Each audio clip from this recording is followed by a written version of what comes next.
Welcome to the Never Stop Getting Better podcast presented by CoxHealth. Yes, you heard that right. We've added a new partner to the show, and we couldn't be more thankful for CoxHealth stepping up as our presenting sponsor. CoxHealth is the region's leading not for profit health system, serving 25 counties through six hospitals and over 100 clinics, with more than 14,000 dedicated employees committed to keeping our community healthy and close to home. We're proud to have them behind this show. Now, let's get into the show. Thank you, Cox Health.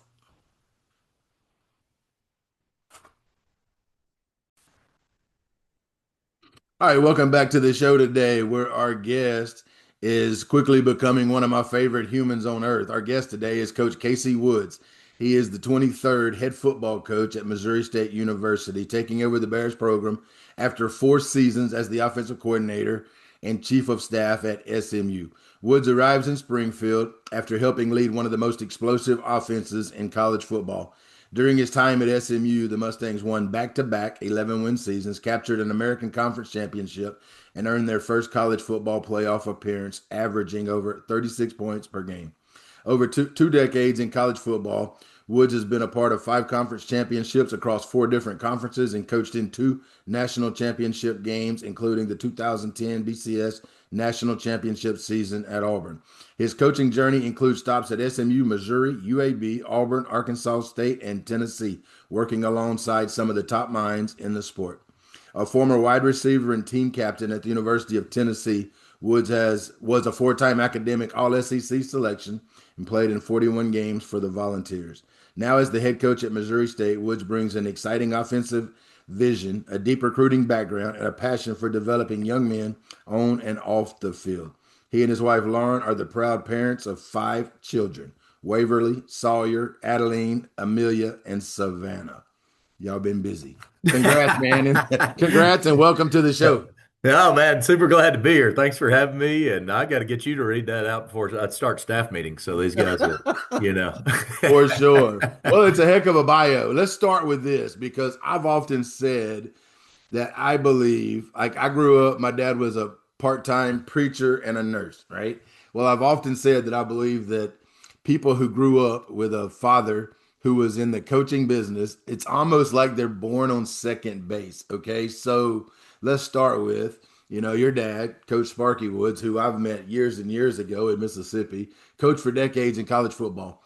What are the biggest lessons that you learned growing up watching your father, as a football coach and lead programs that have shaped you and added value to your life? And would you agree when you grow up the son of a coach, you're almost cheating the starting line in this profession?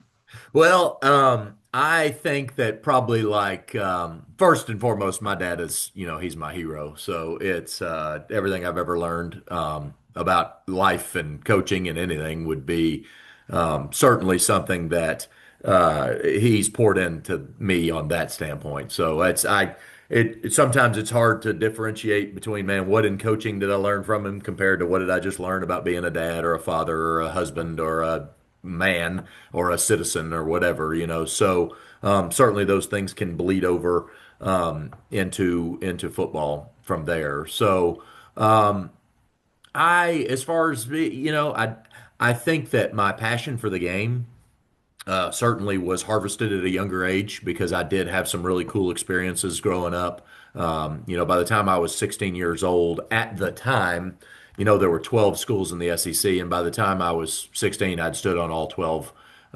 sidelines in the SEC, which is pretty cool. And now I also have never lived anywhere longer than 6 years in my entire life, So I've had 13 moves, and there's certainly strain that gets put on families, it puts strain that gets put on all the things that you do through this industry, as you know. And I think that I don't know that I could have articulated it when I was 22 years old about why I wanted to coach. It probably had to do more with other things. But now that I look back, the reason that I got into coaching is because you had a direct impact on people's lives. And there was a quote by Billy Graham that a coach has got a chance to make more of an impact on an impact on more people in a single year than most people do in an entire lifetime. And I thought, man, that's me. That's what I want to do. And I remember looking back, those are the memories that I have about my dad is, man, he cared about people. He cared, he was a guy that grew up in a house without an indoor bathroom. And the men in his lives that were important to him were coaches. And so he used coaching as a necessity, I think, to advance his life. And certainly God was good to him in this industry. As far as so I think my interest level in this started early. I was able to. I certainly had access to football at a younger age, I think, from a schematic standpoint and from just a teamwork and, all those things that you learn when you're part of a team all the time, and so I thought that was a unique thing. Now, by the time I got ready to get into coaching, he was the head coach at VMI, which is a difficult job. That Virginia Military Institute. I could have done that. I could have taken that route and gone and worked at VMI and got into coaching. And he ended up spending 7 years there and kind of bounced around. But I had played at Tennessee. Coach Fulmer had given me an opportunity. I'd worked for that, and then I thought that I thought there was an. I went and volunteered at Auburn. We ended up winning a national championship, and honestly, they came in and Coach Malzahn had previous relationships with Rhett Lashley. He had a previous relationship with Eli Drinkwitz, and I was able to come in and build a relationship, over the course of 7 years and be part of that. And again, even when Bill Clark put together his staff at UAB, it was, there was a lot of guys that he had previous connections with, and I really wasn't one of them. I got to know him during the hiring process, and so being able to build those relationships has been special. I think that. There was a lot of strain in being a coach's kid. I got to do a lot of cool things as a coach's kid. And so I knew I wanted to have the opportunity to have as much impact, certainly as you have on your players and the people involved in your life, but the same as my dad did, and I think that was probably anybody that stays in the family business has got some kind of advanced knowledge of what the industry can be. And certainly I think that I had that and I had to make a decision at some point. It's like I know that this is going to be a different level strain on my family, and I knew what I liked as a coach's kid, and I knew what I wanted. Fortunately, I've been on both sides of it. I've seen what this industry can do to a family, the strain and the pressure that it puts onto that. And I had to make that conscious decision, I think, when I started my own family about exactly what I wanted my wife's experience to be and my kids' experiences to be in relation to what I had coming up. Well, as you was talking, when I asked the question, my mind was going to all the positive things that could come from being the son of a coach and all of the life experiences that you had. But as you was talking, I came up with another question that might be more challenging or difficult, and that is, what's the flip side of that? Like, what's something that you learned that you had to learn, or what was an adversity that because I also think about like in the golf tournament, which I've got my hat, okay, like I wore my most state hat I tonight love it. in the golf tournament that I played in for CoxHealth in Missouri State. I Yep. played with an orthopedic surgeon who was married to another surgeon, and she made the comment in the while we were riding around that she was really concerned about her kids because she wasn't raised, or she wasn't privy to everything that she's privy to now, and so her kids are privy to all this stuff, so she was worried about the challenges that may lie ahead for their kids. So I think about the same thing, with you being in that business. Were there things you had to learn? Was there adversity in having to figure out that it's not normal for, I don't remember if you said 12 or 14, whatever year, to walk Yeah, on every sideline in the SEC. that's That's right. not a normal experience. That's Like, right. were there challenges that come with that as well? Yeah, for sure. I think the biggest deal that my experience as a coach's kid and and watching my parents' relationship was that I knew that I didn't necessarily want for my mom what she experienced. Now, I Sure, think there was a different generation of coach. I think there's probably a different generation of worker anyway that exists right now. But I think the technological advances have helped with some of the time constraints of sure, what this job is. I think just some of the general zeitgeist, right? The of the spirit of the age a little bit has pulled people out of the office and back to trying to manage a family a little bit more. And I think that coaching in my dad's generation in the 70s and the 80s, and I'm talking, I mean, he was working his way out of a house with no bathroom in it. So it sure. was like, I ain't never gonna go back to that. Whereas I didn't have to worry about those kind of things.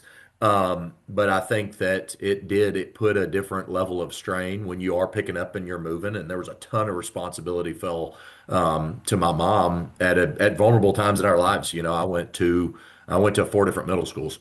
So it's there was uh, those are the things that I think you had to rectify. Like, how am I Right. going to go carry out and do the experience of coaching football the way that I want to? And if it's great if I get to have the same experiences that I did as a kid for my son to have, but also I just kind of want to be in a position where I can take this group of men and it's their last stop before they get to the real world, and we've got a chance to invest in them. And I had other coaches along the way that did the same thing. Obviously, my dad was there, but I mean, David Cutcliffe was a guy that was incredibly influential in my career. He was my offensive coordinator at Tennessee. Trooper Taylor was my position coach. He's like my second dad. He strained me as much in my position operating for him, and then circled back around and did a bunch for me in my career to help get me, in with Coach Malzahn and to help get me to Auburn and to help push me forward with those things. And he held me accountable and did those same things that my dad did, and really was impactful from that standpoint. So, to answer your question, I think that the biggest thing was like, how do I shape a life that I want to make sure that I contribute to my wife and my children Mm. the way that and I'm not like it's not a boohoo story, right? I didn't spend nights in the gutter or anything like that when I was growing up, but everyone's got their own challenges and Sure. strain. And it's like, man, how if I'm going to be a college football coach, I know I don't want for my wife what my mom had. How can I balance those sort of things? Um, I thought me and my sister, I've got a younger sister. I thought we had a great relationship with my dad. And so it's like, how do I maintain those sort of things, involve my kids in what it is that we're doing and still go produce and have a chance to win a championship. And I've been very blessed in my career to be around. You heard all those changes. It blows my mind every time it gets read to me that we've been able to win like we've been able to win. But I think I do know what it looks like, and what's been great about all those experiences is I've been around really good people, Yeah. and when you're doing hard things with good people, then you got a chance to really make an impact.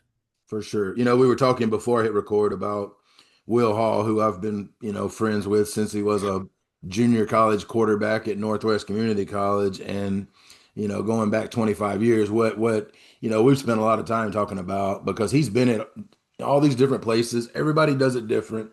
But Will Hall, from day one, wanted to be a husband and wanted to be a father and saw no reason why you can't do both. Now, there are some people that absolutely do not do both because they're going to come in at 5, they're not going to leave till midnight, they're going to sleep on the couch. It absolutely gets done like that by some people, but as he's always kind of said, like, I don't understand. Like, I don't understand why you can't do both, and be really good at both. And I can see, and like you said, I know times are different, man. Like, my life is totally different from my dad's life from the big perspective because, we live in a different world. Let's fast forward. Some of the people that you had the opportunity to work under coming up, Gus Malzahn, Red Lashley, Eli. What are a few characteristics, if you could, just look from above, what are a few characteristics you could pull from those guys that have allowed them to be as successful as they have been? Yeah, well, it's great that you said that. And there's a lot of different ways to, in no way am I condemning people that work hard. Sure. That's something I knew that I knew that I wanted to have a strong family relationship when I was done with this profession. And Sure.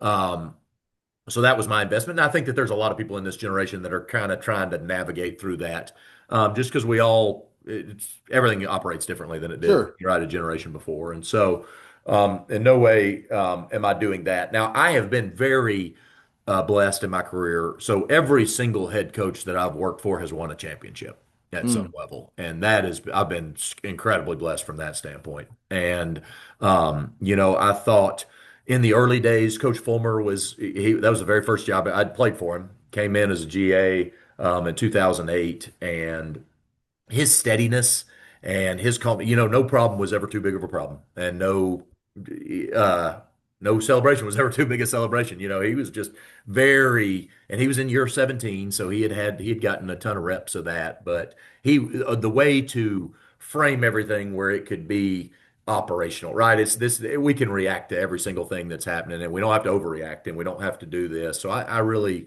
was appreciative of his steadiness and his calmness the way he did that. Gene Chizik was a guy, Philip had won a national championship, obviously the SEC a couple times. Um, Gene Chizik, we won the SEC and a national championship with him. I really saw for the very first time in my career, and I know I was early in those days, but he had a very, very specific plan for everything that we did. And from scheduling format to everyone's job responsibilities in the building. He was an incredibly detailed and organized guy from that standpoint. And I always thought that everybody knew what their responsibility was. And I thought that that was really, really good there. I think when I worked for Gus Malzahn, obviously, who had won um, championships at the high school level, but then came in and won the SEC. We won the Sun Belt my first year in coaching, so we won back-to-back championships in 12 and 13. And I thought Gus really did a great job of keeping the main thing the main thing. mm, It was like we got to win the game. So what is the top three things that are going to win us the game? And let's go focus on those three. And there's a ton of stuff, as you know, being a head coach. There's a million things that you can focus on. But he was always. I could see why he honed in on let's forget all that stuff. We're just going to do the things that win games. mm. And and did a great job with that. I was very blessed to catch Bill Clark. I thought he was as exceptional a coach as I've ever worked Yeah. for, and the value that he placed on practice. I think, practice is everything that you do. And we repped everything. We repped how we ate pregame meal. We repped how we dressed. We repped where we stood during pre-practice. We repped, everything was about reps. Everything was about reps and everything was about practice. And so and we took over a program that was dead, right? And we had one scholarship player when I got hired and we won, three straight division championships Yeah. and won school's first ever conference championship, first school's ever bowl game. I mean, it was had a ton of fun learning with him. By the time I'd gotten it, and I was blessed in my career, I worked with both Eli and Rhett when we were GAs. So we kind of came up under Gus. We worked together over the course of 4 or 5 years, multiple years together, and so it was fun. By the time that I got to him, um, by the time that I got to Eli, watching how his development and his career had come up, and Eli was an incredible together guy. And you talk about the hardest state in the country to pull together is probably the state of Missouri, because as you know, there's not two more different cities on planet Earth than St. Louis and Kansas City.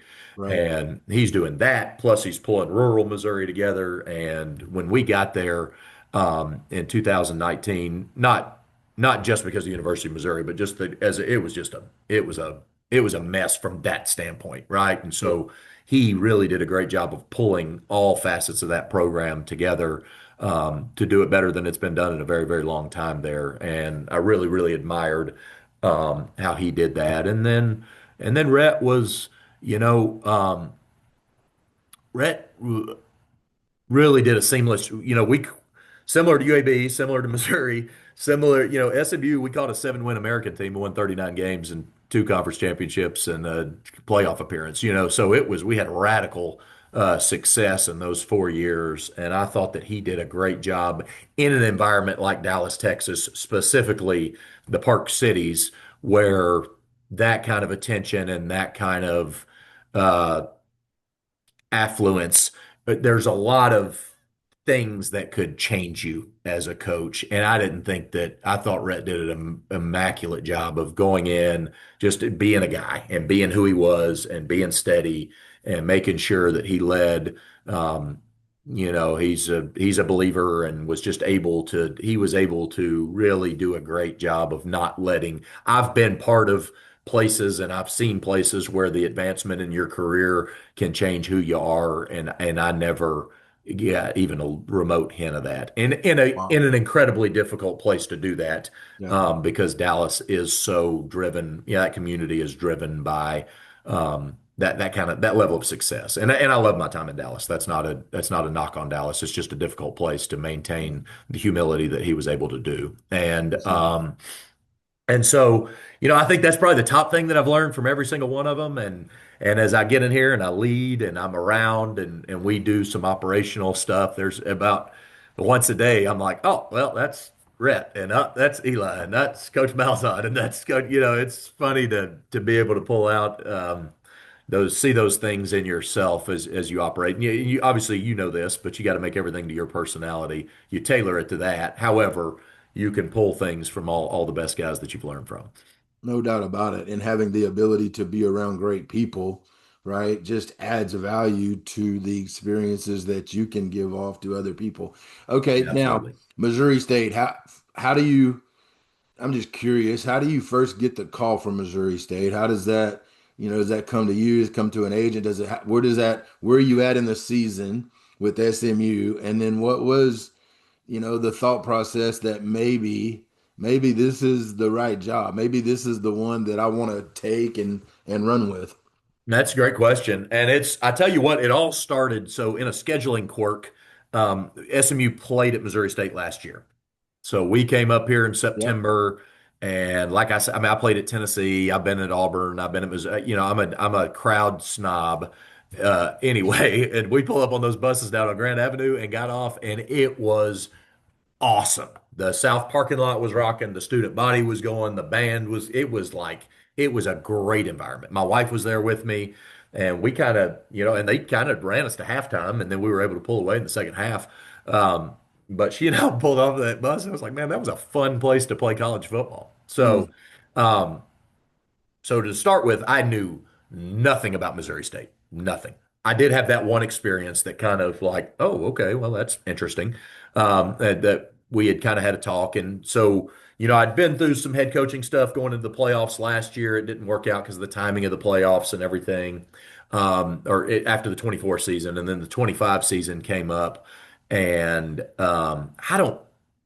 I, it's funny. I interviewed for a couple different jobs this past cycle, and it was alongside Ryan Beard.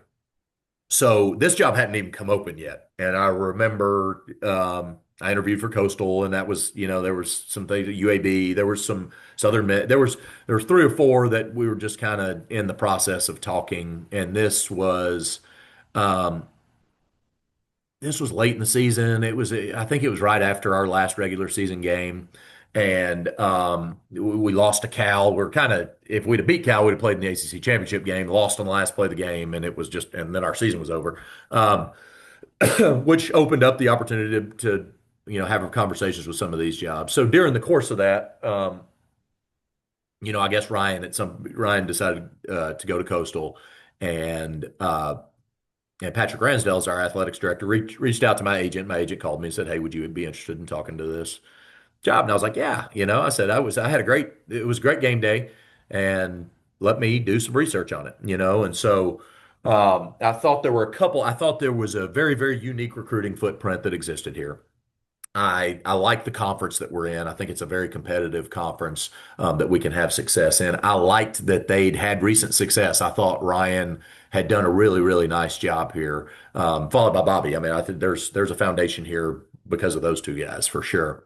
And then I thought the game day setting, I was like, that's a cool game day. I'd lived 2 years in Columbia, so I knew this part of I like Southwest Missouri anyway.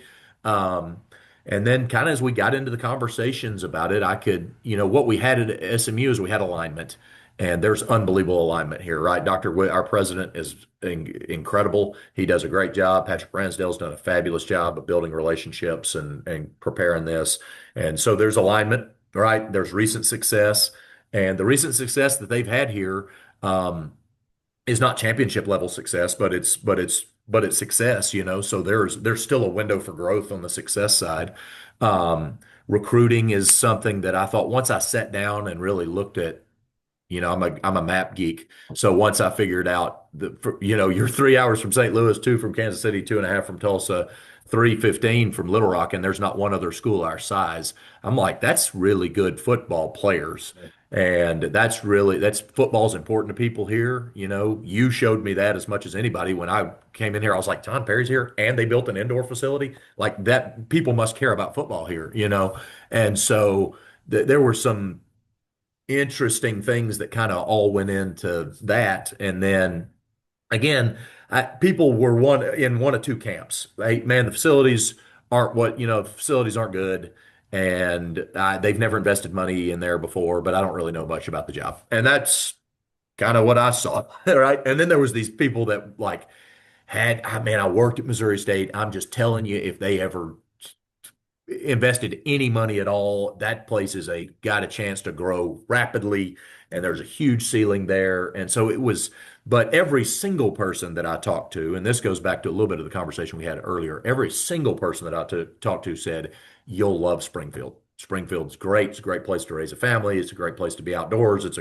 You'll love Springfield, which is incredibly valuable to me, with my wife and my kids, and making sure that they've got an experience within my own experience to have success. And so, um, I thought that was really neat. So that was kind of what lit the flame. And then as I got to talking more with Patrick, and I got to talking more with Dr. Williams about exactly, it felt like God had had closed all the doors that needed to be closed that I was looking out, and opened the ones that I needed to be. And sometimes he just shoves you right where and the more that I've been here, and now that we're here and we're getting settled, and the more people that I meet, and that I can see the energy that's here, because when you have alignment, you have success, you have vision, and you have energy, then you got a chance to create momentum.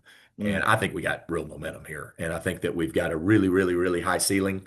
The similar type, everyone's got their own story, but it's a similar UAB vibe. It's a similar, in its own way, Missouri vibe. It's a similar SMU vibe, honestly. The attitudes, I'm not so foolish as to think that, like, I mean, I get SMU's resource was a different level when you get into Texas oil and all that. However, what took SMU to the next level was not the dollars and cents, it was the mindset.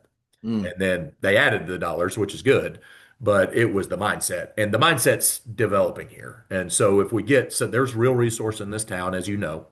And as they understand the value of what next generation investment looks like in a college football program, then I think that we have really got a chance to take off.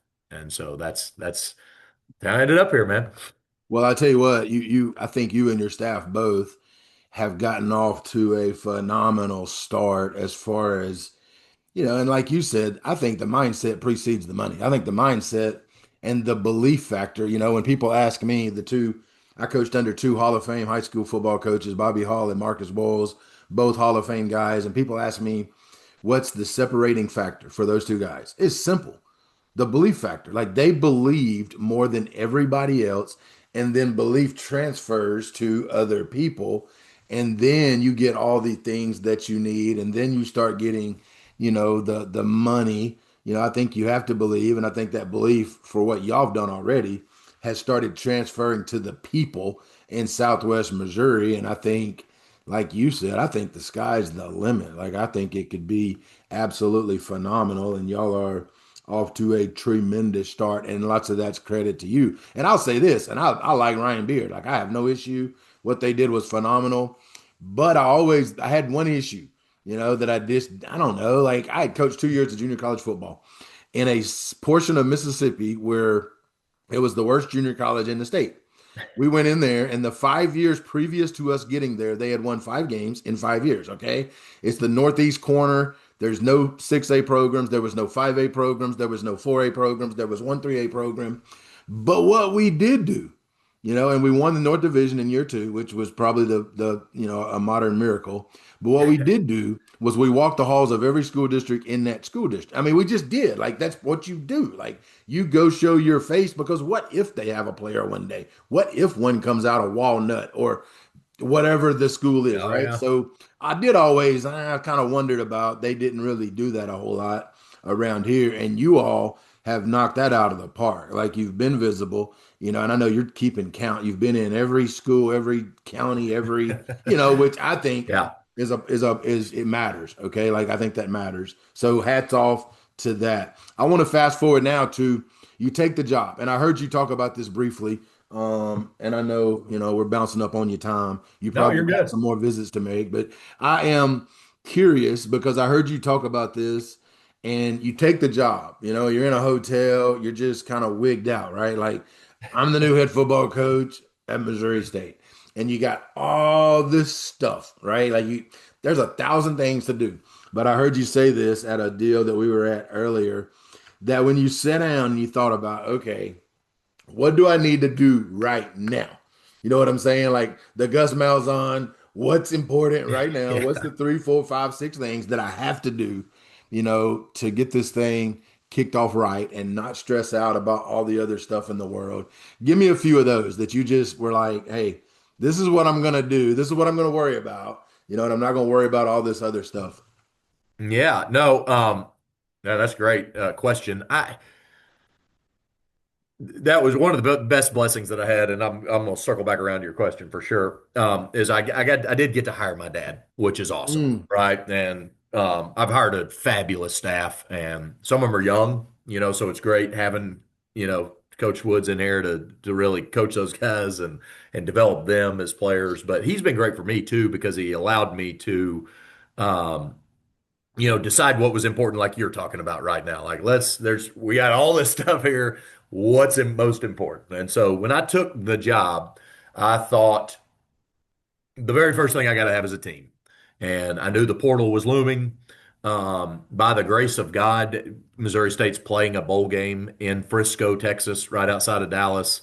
The like the night that I took the job. So Patrick Ransdell did a great job, and honestly, the previous staff, those guys did a great job. They organized a some semblance of a team meeting the day after the game, first thing in the morning up at that hotel. So I drove up to Frisco, and I thought it was super important because I thought that I needed to have a first impression. Otherwise, I wasn't going to get to meet the team till January 9th. yep. And so it was going to be a 3 week just whole. And so I'd call it 60% of the team, 65% of the team. Some of them were seniors that were leaving, but I at least got a chance to, boom, be in front of people. And so that was good. And then so I spoke to him that morning, and then we flew to Springfield that night. We spoke at the women's basketball game that night, and then made a list of things that we had to do. And so I knew I needed to get a roster and to call. And what I did is I called every single player on our roster Mm, and introduced myself, gave him a chance, talked to him about the importance of retention and giving us an opportunity to build a relationship with them, prior to the portal opening up and then so I did that. So I spent the next 3 days kind of all the way up almost to Christmas Eve calling every single player that was, I mean, it was their previous director of ops just handed me a sheet of paper that had names on it. And I was like, well, I'll just call wow. this roster, and then and our compliance lady here pulled up some phone numbers for me to help out. And so we kind of got started with that. So I called everybody on the list. I knew that was priority number one. Um, I knew that I'd offered jobs to three guys immediately because I knew I needed help and I knew who they were and I knew who I wanted and I boom, boom, boom, put them and then I let them circle back around behind me and start building the relationships with those initial calls that I'd made. And I knew hiring a defensive coordinator and a special teams, I'm sorry, a strength and conditioning coach was going to be as valuable as anything that I could do. So I started digging in on interviewing defensive coordinators to make sure that we could give us the best chance to have play successful defense. And I knew that that's something I've grown up on the offensive side of the ball, so I knew what I wanted defense to look like, but I needed somebody that could manage that room, and certainly Jack Curtis. was the glaring favorite. Man, he did a fabulous job in the whole development of it, and so that's kind of where we went. I knew I needed to have a and I knew I couldn't screw that hire up. So I had to spend time on it. I could piece together the other hires that I needed to. And so that's kind of what it started with. And Coach Lashley was very blessed. I don't know if I'm smart or crazy to have done it. He did let me go back and coach the bowl game. It was during a dead period. We actually played the day that the portal opened, but I figured by that after 10 days, I would kind of at least have awareness of what was going to come about from that standpoint. And I thought, we were playing good offense. I thought, man, if we can have play good offense one more time on TV and have an opportunity to talk about Missouri State. I never watched the TV copy, so I have no idea if they did or didn't. But but we did play good offense in the first half against Arizona, and so we had 300 something yards offense. We were ahead 24 to nothing. I mean, it was a good day from that standpoint. So I flew back in, had the and by that time, I'd hired a majority of the staff, and I tell you what, those guys did a tremendous job of building out official visits during that week that, where we could bring them in prior to the start of school starting before our regular team ever got back. We started the contract negotiations of some of those guys that we needed to retain. I set aside 4 players that I thought were super important to our future here. And if I could retain those 4 players, 2 on offense and 2 on defense, that we would have a chance to create more retention on the team, just from a Mm. bell cow type of mentality. And we were able to retain 3 of the 4. And honestly, I think we'd have got the fourth. He got a late, high offer when we were still in the negotiation contract that I get. And so I was really happy about that, and then our coaches did a fabulous job during that run in January, and you know what, the people around here did too. Our admissions office did a fantastic job. Our academics people, our compliance, everything, just getting that hammered through to the the very last second to get them enrolled, and it was like there was one thing that I asked 2 things when I took this job from Patrick Ransdell. I said, one, you got to explain to me the facility. I said, if there is no real vision for a facility, I can't do it. But he had already raised money. He already had plans. And right now we're working with an architecture firm to renovate McDonald Arena. It's going to be spectacular. It's going to be spectacular, and it'll be unique. It'll be different than any facility that I've ever been a part of, which is really, really cool, just because of the historical aspect of that, which is kind of connects to the community. And then the other part of that was I want we got to move forward, and I need people that can say yes, and I need people that can, if we can't say yes, let's find a way to get it closer to yes than we need. And instantly they all showed up. It was we were over here in this our facility that we're in now. We've really cleaned it up, but in that first week, I mean, it was a crap hole. Staff moving out, and they were trying to. There was just everything going on. But our president of our university came over and stood in front of our staff, said, "We're going to make this a football school." Our AD came over, did the same thing. We had a team meeting less than a week later. Both of them came back in, said the exact same thing, that we're going to make this a football school, and we're going to do everything we can to give you the value that we had. And you could see that from the entire university. Everybody was trying to help, and when you do that, when you generate that kind of momentum, man, and you got people that are working all in the same direction. That's what Drink was able to get going at Missouri. Is eventually he got them all pulling in the same direction. Yep, no doubt. And if you do that, as you know, shoot, then you got a chance to do something special. So that was kind of that was the barnstorm first 3 weeks, getting that going. And I made some comments in my opening press conference, and so one thing I have learned about coaching in all these years is you better do what you say you're going to do. No And doubt. so after I spit out that we were going to see all 412 football playing schools in Missouri, I was like, all right, guys, well, I've said it now, so we got to go do it. And credit to them, they went out and executed that this spring, and really proud of our staff so far and everything we've done. Well, I know sometimes, and some people may not get it, but man, I think that's a huge thing for high school coaches and high school players. I think will pay dividends down the road. A couple of things that, I think you did that was phenomenal. That's probably not normal is calling every player, right? Like that was pretty awesome. And then the other one was being able to have enough foresight to pick out a couple of bell cows on both sides of the ball and try to go get them in the boat so that they can help you get the others in the boat, I think was extremely intelligent. What do you need, from Southwest Missouri? Like how can Southwest Missouri, help you and the Bears be the best that they can be? Well, the very first thing we can do is attendance, right? We got to get people in this community to this game. I didn't know how big Springfield was when I took this job. I didn't know how much Springfield liked the winter when I took this job. I didn't like Springfield has been I knew it was going to be great, but it's just continued to surpass my expectations. So that my messaging is I think we've got a chance to break our attendance record twice this year. And I think that's what I need from Southwest Missouri. I need people that we've got an unbelievable uh, university here. 27,000 students. I had no idea it was that big. Wow. We got 27,000 students. Dr. Williams has got visions of getting it up over 30, which I think we can do. I think that football, as you know, is the front porch to your university, and it's also the connective tissue across generations, of not just this university, but Southwest Missouri as a whole. And you've got a chance to, if you can do that, if we can be the front end of the advertising of this university, like what better investment does the city of Springfield have in on planet Earth than Missouri State University? Like Yeah. Springfield ought to be like, I want to pump out as many.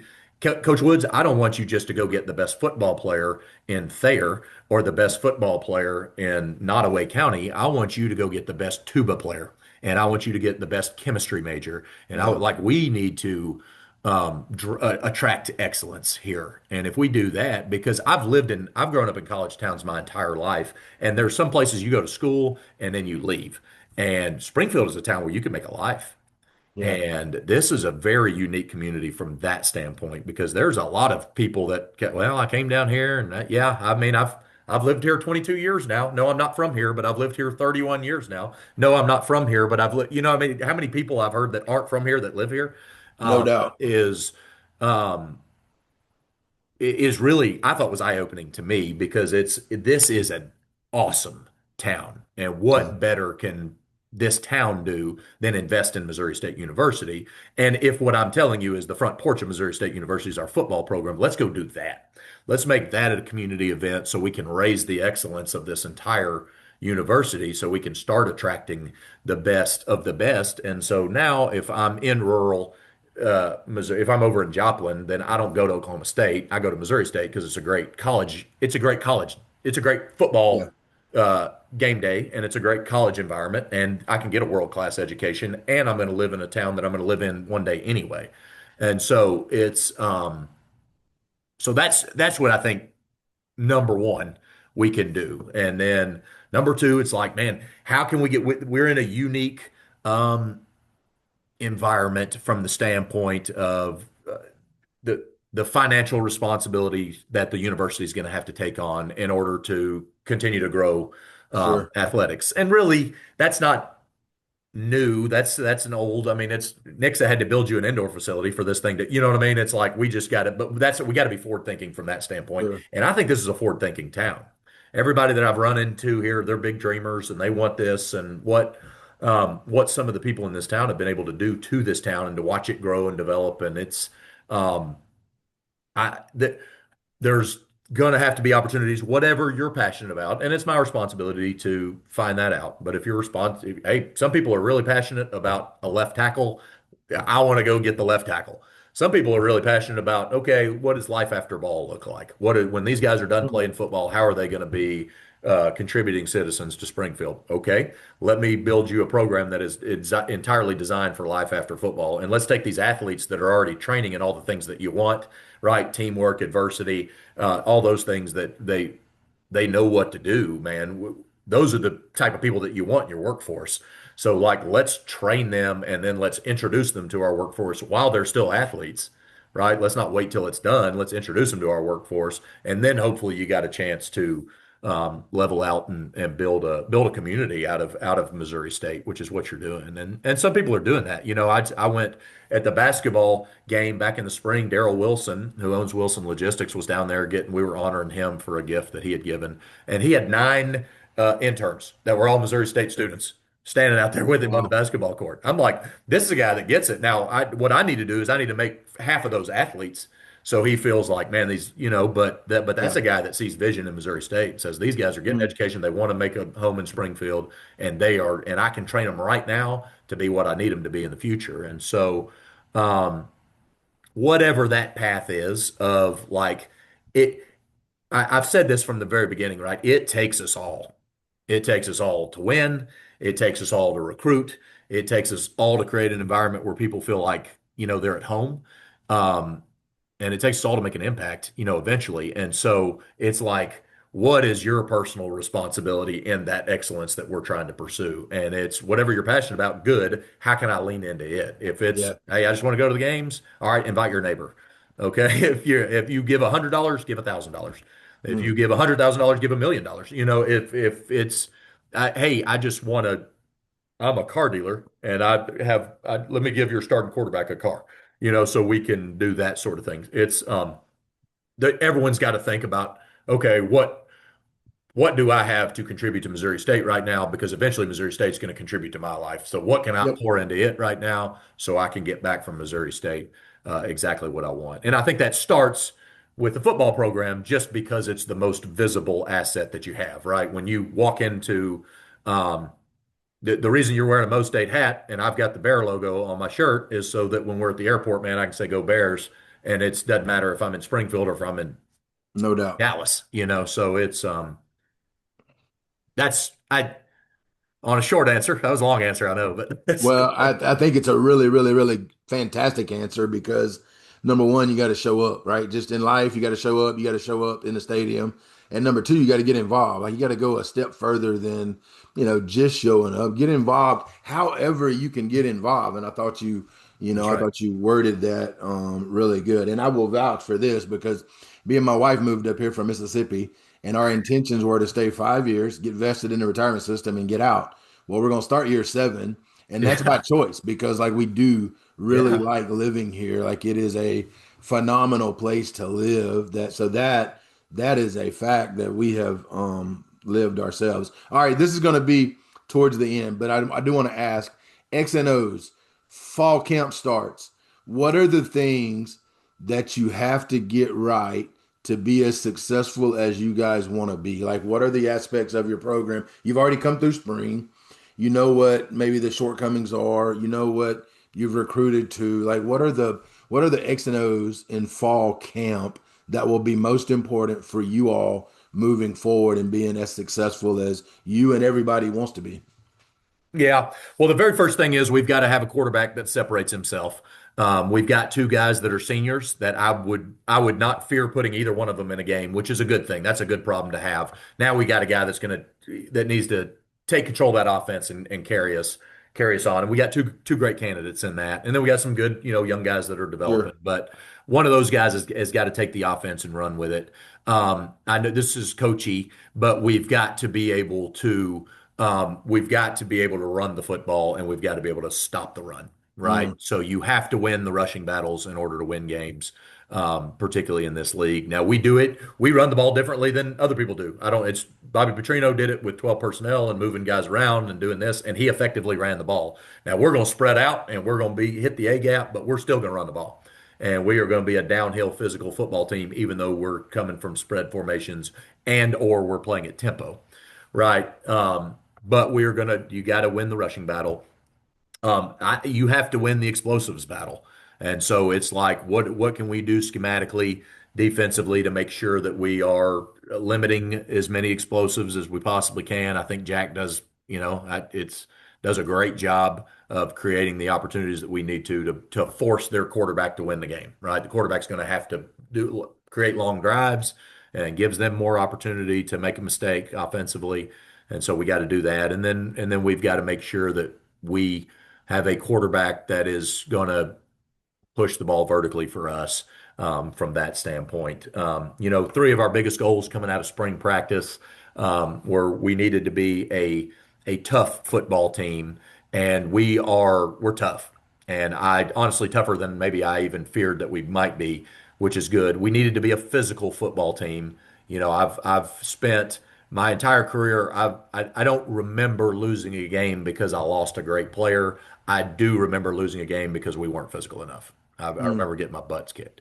Um, and then I thought we did a great job this spring of evaluating everybody. We had 87 guys on campus. The other 18 are actually joining us today. We've got a team meeting tonight at 7, so we can kind of start our summer program headed to that fall camp that you're talking about. And then I think we need to do a great job of investing in our special teams. I think a lot of people say that as a buzzword, and so either you are invested in it or you're not. And I think that that's a place, particularly at this level of football, where you can be impactful in games.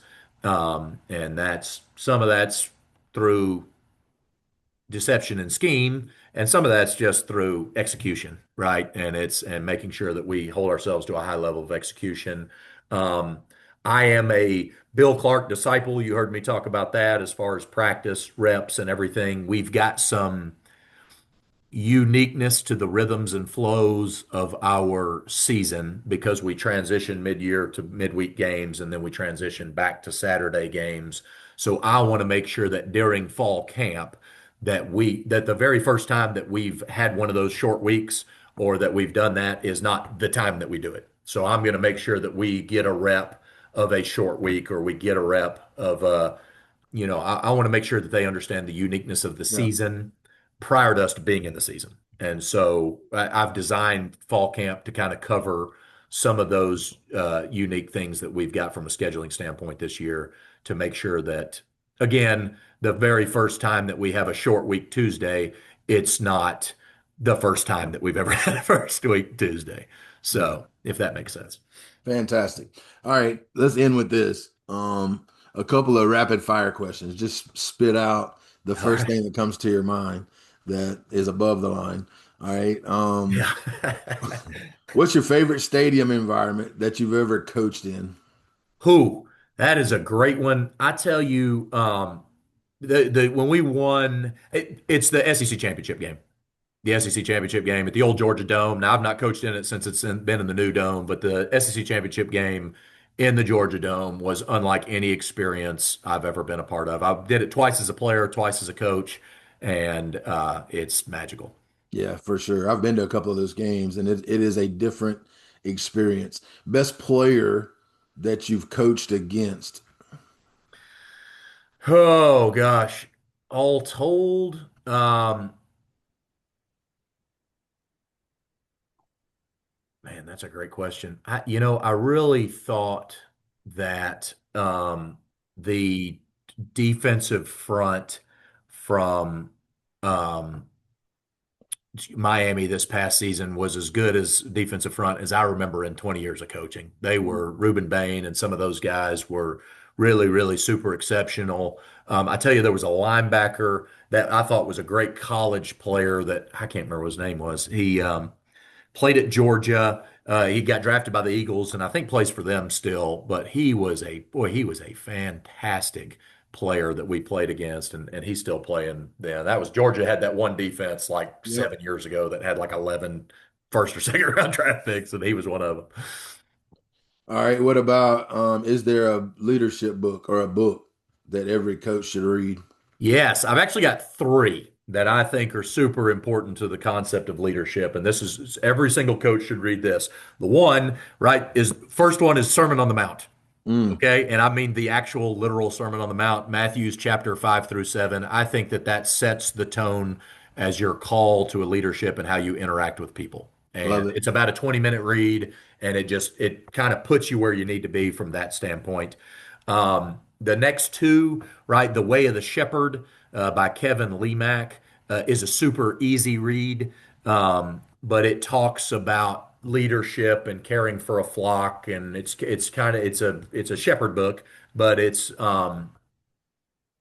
really good. I thought that was really good. And then there's There's a book called The Leadership Game that's really cool. I think you would like it. It's by Tom Mullins. Tom was a football coach for years and years and years, and then he went in the early 2000s and interviewed the previous like 11 or 12 national championship winning college Mm, football coaches. So it was like 91 to '04, and he interviewed, and then he built a book out of those, and it's like seven principles that he took from these 11 or 12 interviews that of all guys that had won championships. So it's obviously, I mean, Bobby Bowden's a very, very different personality than Tom Osborne or Steve sure. Spurrier, but you can, or Philip Fulmer for that matter, but you can, it draws some, and it crosses into business world too. So every coach should read it, but honestly, every leader should read it because it's a really cool take on the what we all know and love about athletics that maybe is hard for us to articulate to the business world sometimes. I think he does a great job of transitioning.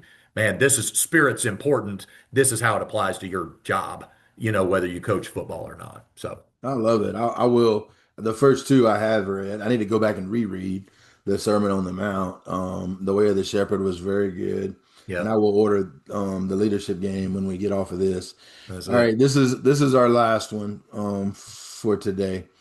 Missouri State football has been gaining momentum over the last couple of years. What would it mean to you personally to bring a championship to Southwest Missouri? Well, I- obviously that's our goal, right? It's been that was the first stated goal that we have for this program right here. I think that I've been working towards this for 42 years, and I think that I've been able to learn from championship coaches all along the way. I do know what championship football looks like. Um, I know what a football championship can do outside of the game that you win the championship and how it spills impact into your staff, how it Mm, pours impact on your team, how it pours impact into your community, your university, your school, whatever it is. I think what I'm most excited about is lifting that championship trophy. One, because you get to win the championship trophy, but then the impact that exists outside of that. And mm. that'll be, man, when you got a chance to say, boy, we changed the community like you did at Nixa, like when you got a chance to say, now this is when you change that part of it, man, that's the biggest dream I think that the biggest dream that I have. Well, really good. And coach, man, you've been fantastic. I appreciate so much you taking the time, making the time to come on today. And I hope that all of you out there that are Missouri State fans, I hope you'll share this one with a fan because we are off to a great start. I can't wait for this season to start. I think it's going to be phenomenal. And I appreciate all the work that you've poured into the job so far, man. Everybody can see that. You know what I mean? Like you have created ripples already in a very short time span. So, I'm super appreciative, coach. No, man, thank you. Thank you for having me. And man, I'm trying to get like you, man. I'm trying to. Yeah, right. Good. I look forward to reading your book, though. Yes, Send me a sir. I'm copy. gonna I'm gonna get it to you. Thank y'all all for listening. Until next time, adios, amigos. Go Bears.